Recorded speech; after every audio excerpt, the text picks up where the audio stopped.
গেল ১৩ জুন ২ শতাধিক যুদ্ধবিমানে ইরানে হামলে পড়ে ইসরায়েল।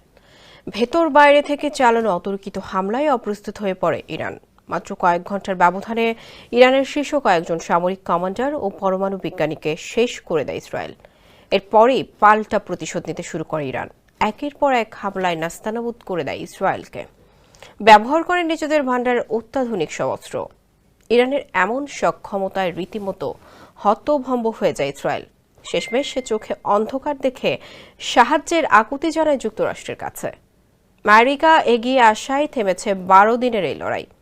ইসরায়েল আমেরিকা এই লড়াইয়ে নিজেদের জয়ী দাবি করলেও জানিয়ে সবচেয়ে বেশি ভয় পাচ্ছিল ইসরায়েল। তাই সত্য প্রমাণ করেছে ইরান। বিস্তারিত থাকছে ডেস্ক রিপোর্টে। টান টান উত্তেজনায় কেটেছে ১২ দিন।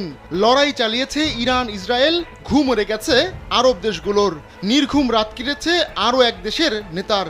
তিনি হলেন মার্কিন president Donald Trump. ১৩ June Iran যখন জ্বলছিল তার আগেই হামলা নিয়ে ট্রাম্পের কাছে তথ্য ছিল, অথচ তিনি ঠিকই ধোকায় রেখেছেন ইরানকে। চালিয়ে গেছেন তথাকথিত পরমাণু কর্মসূচি নিয়ে আলোচনা। ইরানের সামরিক, বেসামরিক ও পরমাণু টার্গেটে হামলার পর ঘুরে দাঁড়ায় দেশটি। জবাবে মিসাইল আর ড্রোনের বৃষ্টি ঝরায় ইরান।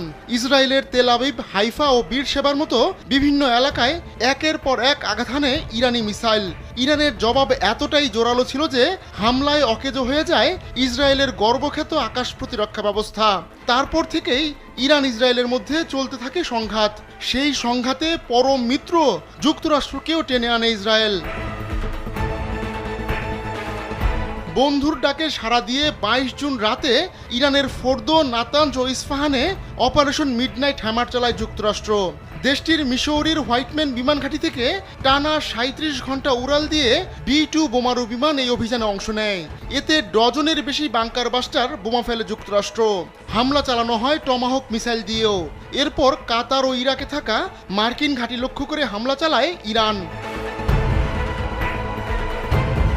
ইরান ইসরায়েল সংঘাতের এই মুহূর্তটিকেই টার্নিং পয়েন্ট হিসেবে বর্ণনা করা হয়। ইসরায়েলও দীর্ঘ প্রচেষ্টার পর যুক্তরাষ্ট্রকে ইরানের বিরুদ্ধে দাঁড় করাতে সক্ষম হয়। তবে এত কিছু করেও এ যুদ্ধে জড়িয়ে ইসরায়েল যে ভয় পেয়েছিল তাই সত্য হয়ে দাঁড়িয়েছে। পুরো ইরান একজোট হয়ে গেছে, অথচ ইরানিদের বিভাজিত করে তেহরানের মসনদে নিজের পুতুল সরকার বসাতে চেয়েছিল ইসরায়েল। আহমদুল্লাহ শিকদার, কালবেলা।